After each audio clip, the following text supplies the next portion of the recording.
Di surga standar ada pelayan surga namanya wildanun mukhalladun. Kalau laki-laki dilayani oleh bidadari surga yang cantiknya, ya jangan bayangkan dulu istri masing-masing. Jauh, jauh, jauh. Ada yang seperti berlian. Jadi begitu kemudian menatapnya, cahaya berkilauan. Masya Allah. Bapak ibu lihat istri masing-masing, tembaga. Minimal masih ada pancarannya. Ada yang seperti mutiara, lu'lu'u wal marjan. Ada berlian yang jarang didapatkan.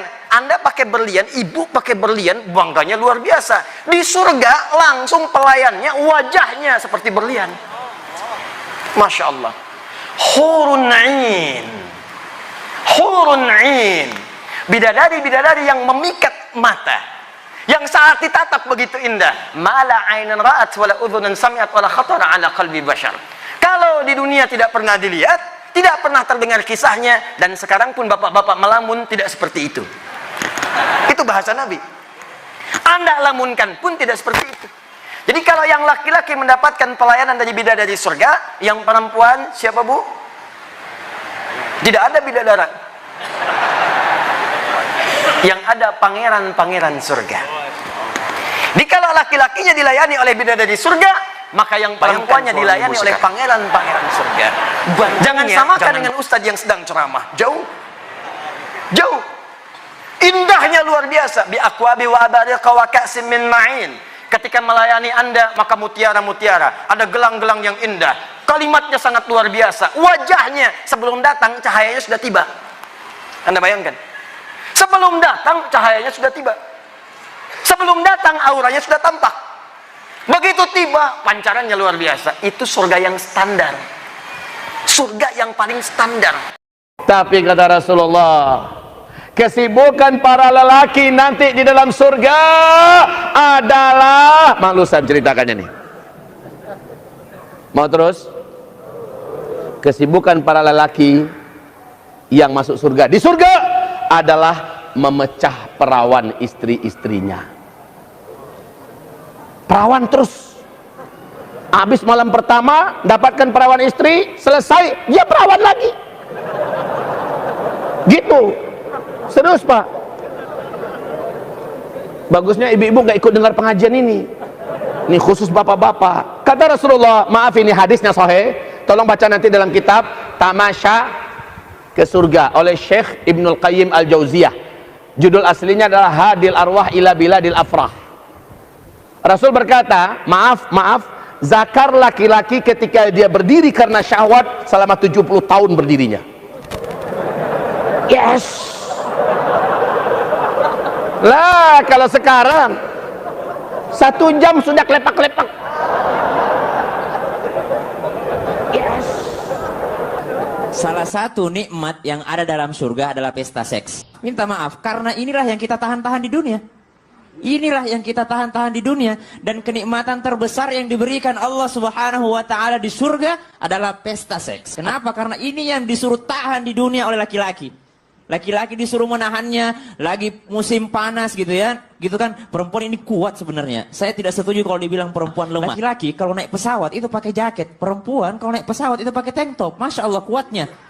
Masya Allah kuatnya. Kalau lagi dingin mereka pakai pakaian seksi. Masya Allah. Kita ini pakai jaket, pakai apa segala macam. Mereka ini kuat. Nah ini yang kita disuruh sama Rasulullah, disuruh sama agama untuk menundukkan pandangan di dunia.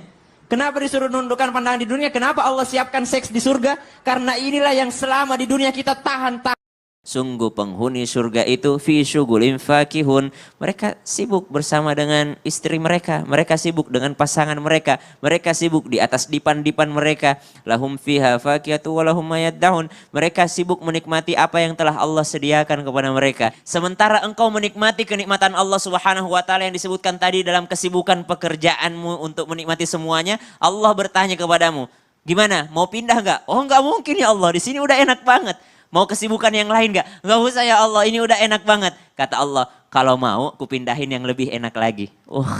Kalau mau, ku kasih yang lebih enak lagi. Karena tingkatannya akan bertambah terus. Maka orang ini yang mengatakan, oh inilah ayat yang Allah katakan, mustaqarra wa muqama. Bisa jadi tempat kita permanen, tapi bisa jadi itu cuma temporary. Temporary-nya gimana? Temporary-nya karena Allah menyediakan yang lebih baik lagi, dan lebih baik lagi. Jadi kalau ditanyakan apakah akan ada kesibukan, ada kesibukannya. Sibuk bersenang-senang, sibuk menikmati apa yang dihidangkan Allah Subhanahu wa taala, sibuk tapi tidak ada capeknya. Tidak ada capek, tidak ada bosannya. Dzalika ashabul jannah, untuk para penghuni surga. Ini 70 bidadari selain istrinya yang ada di dunia, andai kata istrinya juga penduduk surga. Jadi di sini ada hiburan buat bapak-bapak yang ngebet poligami tapi belum bisa poligami. Dan ibu-ibu yang tidak mau menerima poligami. Andai kata ibu di dunia nggak dipoligami, di surga ibu pasti dipoligami oleh suami ibu sendiri. Ibu terima ataukah tidak? Di antara penduduk surga 70 istrinya jemaah. Bidadarinya 70 diberikan oleh Allah. Ada pula yang nanya, Ustazah, saya menikah dengan suami saya, lalu kemudian saya bercerai, lalu kemudian setelah bercerai saya nikah lagi dengan suami kedua. Pertanyaannya apa? Ini informasi atau pertanyaan, ya kan? Pertanyaannya, Ustazah, nanti saya di surga ketemu sama siapa, Ustazah? Ketemu sama siapapun yang ibu mau. Suami orang pun bisa ibu ketemu kalau ibu mau. Ada pertanyaannya ya. Di surga itu apa yang dimau ketemu?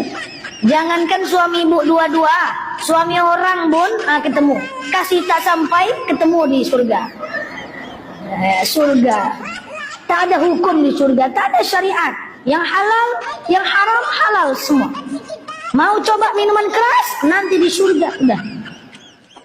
Iya kan? Nanti kalau ada kawannya yang nanyakan, ini ada minuman kerasnya enak, rugi, di surga guys. Mantap.